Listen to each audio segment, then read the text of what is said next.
누가복음 19장 28절에서 44절 말씀 전하겠습니다.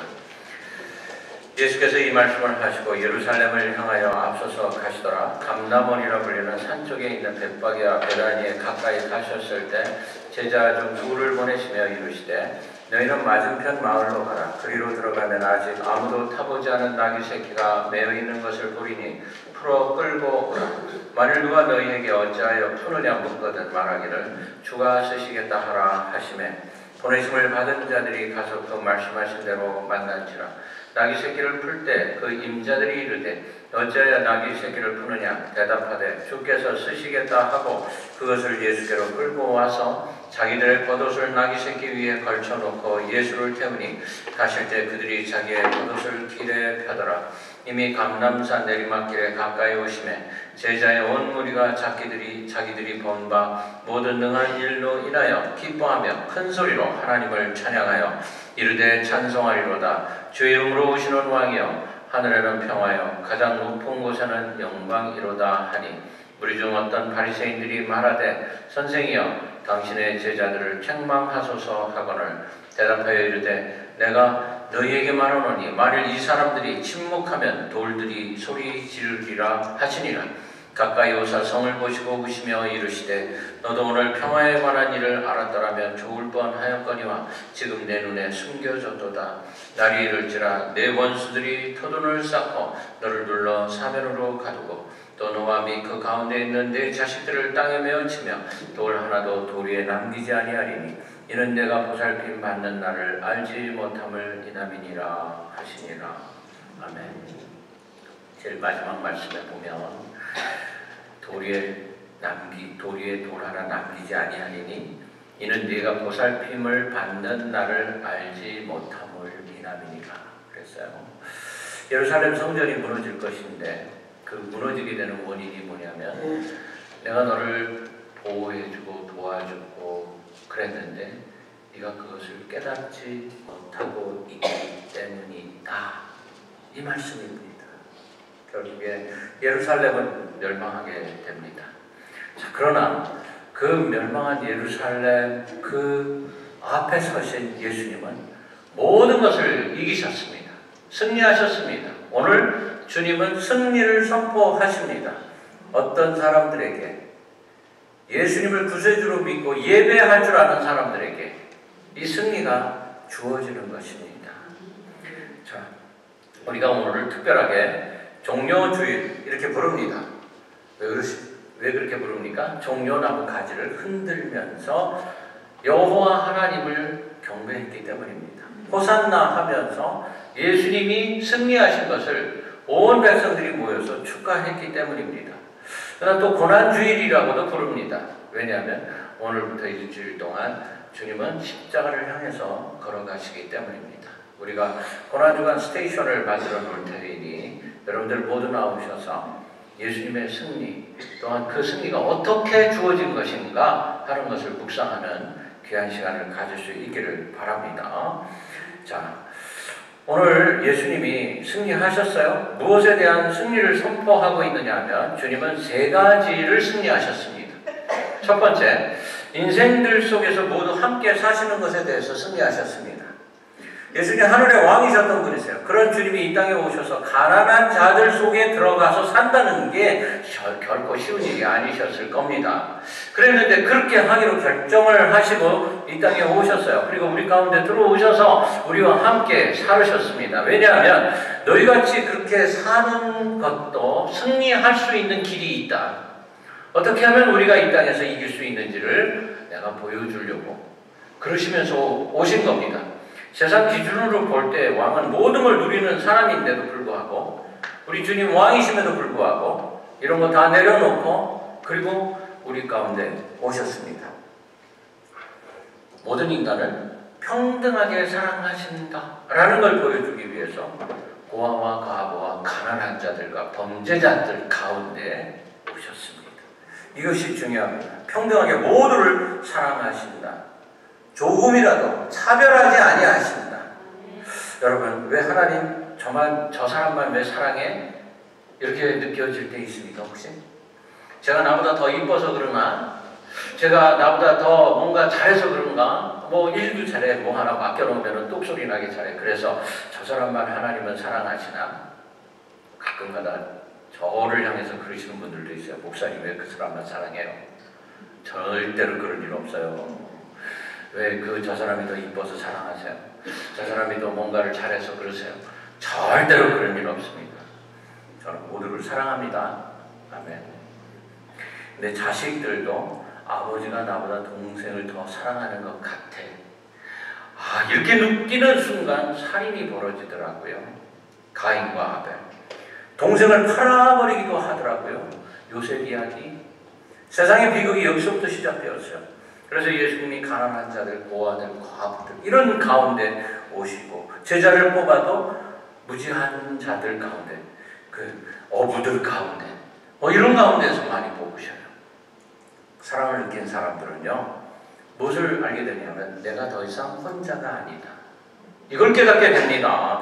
내 환경이 나빠서, 내 형편이 나빠서 내가 불행한 게 결코 아니야. 나는 승리할 수 있어. 세상은 나를 버려도 주님은 절대로 나를 버리지 않으셔. 이걸 알게 되기 때문에 이길 수가 있는 거예요. 자, 그렇게 주님은 세상 가운데 오셔서 승리하셨습니다. 아멘. 두 번째로는 인간이 가진 모든 고난으로부터 승리하셨어요. 예수님이 인간으로 태어나셔서 인간과 함께 사시면서 수많은 환자들을 보셨을 거예요. 30년 동안 보시기만 하셨어. 아무것도 안 하시다가 30세가 딱 되고 난 다음부터는 일을 하시기 시작하시네. 공생애를 살으셨죠. 세례 요한으로부터 세례를 받으시고 광야에 나가서 40일간 금식 기도하시고, 그리고 난 다음부터 사역을 시작을 하십니다. 그런데 인간이 가지고 있는 모든 질병을 치료하시는 의사가 되셨어요. 우리는 지금 의사들이 참 많은데 종류별로 의사가 있죠. 내과, 외과, 정형외과, 위장내과, 안과, 치과, 이비인후과, 피부과, 소아과, 산부인과, 뇌전문, 발전문, 척추전문 더 있는데 전문가들로 다 나눠져 있어요. 근데 예수님은 모든 질병을 다 치료하시면서 귀신도 쫓아내세요. 미친 사람도 치료하시고 문둥병자도 치료하시고 죽었던 자도 살리시고. 할렐루야. 예수님은 모든 인간이 가진 고난을 아시고 회복시키시는 것으로 승리하셨습니다. 못 고칠 병이 없으셨어요. 그래서 우리는 예수님만 믿기만 하면 모든 질병에서 나음을 받을 줄로 믿게 되는 것입니다. 세 번째로는요, 모든 세상 나라를 다 합친 것보다 더 큰 하늘나라의 왕이 되심으로 승리하셨어요. 세상에 미국이나 러시아, 중국까지 큰 나라도 있고 우리나라나 이스라엘같이 아주 작은 나라도 있습니다. 그런데 이 모든 나라를 다 합친 것보다도 더 큰 하늘나라의 왕이 되셨다는 것을 세상에 공포하셨어요. 제자들이 예수님과 함께 살면서 끝까지 깨닫지 못했던 것 중에 하나가 바로 이겁니다. 제자들은 예수님이 로마를 무너뜨리고 세상의 왕이 되시기를 바라셨어요. 그게 너무 힘들어 보이면 차라리 우리 모두를 다 데리고 광야로 나가서 우리 새로운 나라를 하나 만듭시다, 이루고 싶었어요. 그런데 예수님이 전혀 그러지 아니하시고 어디로 가셨냐면 겟세마네 동산으로 올라가시네. 겟세마네 동산, 거기 뭐가 있다고. 그래서 어떻게 되셨어요? 피땀 흘리시면서 기도하시다 결국에 십자가에 못 박혀 죽으셨어요. 가룟 유다가 예수님을 끝까지 바라고 보고 있다가 이건 아니네, 이런 생각을 했어요. 가룟 유다 얼마나 똑똑한 사람인지 모릅니다. 전대를 맡아가지고 돈 세는 일을 했잖아요. 수학을 너무너무 잘했던 거예요. 그랬던 유다가 이거 아니네, 이런 생각을 하고 팔았어요, 예수님을. 다른 제자들은 어땠을까? 똑같아요. 그들도 예수님 죽자마자 전부 흩어져서 갈릴리로 가버렸습니다. 제자들은 생각하기를 만일 예수님이 로마와 싸우지 않는다면 적어도 우리를 데리고 나라 하나는 설립하겠지 그랬어요. 안 됐던 거예요. 그러나 여러분, 우리는 압니다. 이것이 바로 진정한 승리다. 할렐루야. 이 십자가가 진정한 승리다. 그렇죠? 자, 오늘 그래서 우리가 이 세 가지에 대해서 똑같이 이겨야 됩니다. 첫째, 나의 주어진 환경에 대해서 승리해야 돼요. 그 환경 가운데 주님이 오셨으니까. 두 번째, 모든 육체적, 정신적 질병으로부터 승리해야만 합니다. 아멘. 세 번째, 내 인생의 최종 목적은 이 땅 아니다. 이 땅에서 잘 먹고 잘 살고 왕이 되고 이런 거 아니다. 하늘나라다. 할렐루야. 여기에 대해서 우리 승리해야 됩니다. 환경에 대해서. 여러분, 직장, 우리가 살고 있는 그 사업터, 이거 마치 전쟁터가 되어 있어요. 그렇죠? 가정도 어떤 때는 전쟁터로 변할 때가 있어요. 남편이나 아내가 적이 돼가지고 내 인생을 침몰시키려고 하네. 이런 경우들이 막 일어나요. 전쟁터가 되어버려요. 뿐만 아니라 질병이라는 적과 싸워야 되고, 때로는 경제 문제, 이런 것과 싸워야 됩니다. 우린 싫든 좋든 날마다 싸우면서 살고 있어요. 인생 싸움에서 승리할 때도 있지만 처절하게 패배할 때도 있습니다. 얼마 전에 한국의 대구에서 지하철에서 불 질러가지고 수많은 사람들이 죽은 일이 벌어졌었죠. 그때 그 불 질른 사람이 앙심을 품고 있었대요. 자기가 병원에 가서 치료를 받았는데 의사가 잘못해가지고 자기가 불구자가 됐대. 그래서 이 불구자가 된 게 의사 때문이니까 내가 병원에다 불을 질러야지 이러다가 지하철에서 불을 지른 거예요. 이런 일이 벌어져요. 원한에 사로잡혀 있었던 사람들, 악한 마귀 사탄이 그를 붙잡고 있었던 거죠. 거기서 헤어나오지를 못하고 실패하고 많은 사람들에게 큰 상처를 주고, 그렇지만 또 큰 시련과 어려움 속에서도 승리하는 사람들이 있습니다. 하나님을 믿으면서. 그 중에 해롤드 러셀이라는 사람이 있어요. 2차 대전 중에 공수부대 대원으로 전투를 하다가 폭탄이 터지는 바람에 두 팔을 완전히 다 잃어버렸어요. 공수부대 대원이면요, 키도 크고 잘생기고 얼마나 튼튼하고 그랬겠어요. 그런데 팔이 없어져 버렸네. 얼마나 좌절했을까. 나는 이제 하나의 고깃덩어리구나. 이런 절망의 날을 보내고 있을 때, 두 팔이 없어서 이제는 내가 더 이상 살 이유가 없겠다 그러고 있을 때 마음속에 예수님이 생각이 나기 시작을 했대요. 예수님에 대한 믿음이 생기고 안정과 평화를 갖게 되더랍니다. 그러면서 감사의 제목을 하나씩 떠오를 수 있게 되었어요. 바로 그럴 때 의사가 의수를 만들어줬대요. 가짜 손을 만들어줬어.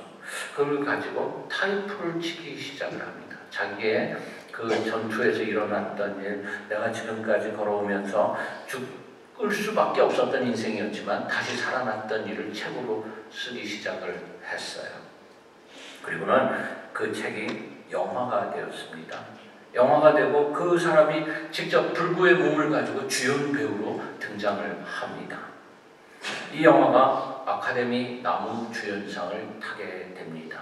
그 영화의 제목이 뭐냐면 우리 생애 최고의 해라는 유명한 영화예요. 한 기자가 그에게 질문을 합니다. 당신의 신체적 조건이 당신을 절망케 하지 않았습니까? 그때 이렇게 대답을 합니다. 나의 육체적인 장애는 도리어 나에게 큰 축복이 되었습니다.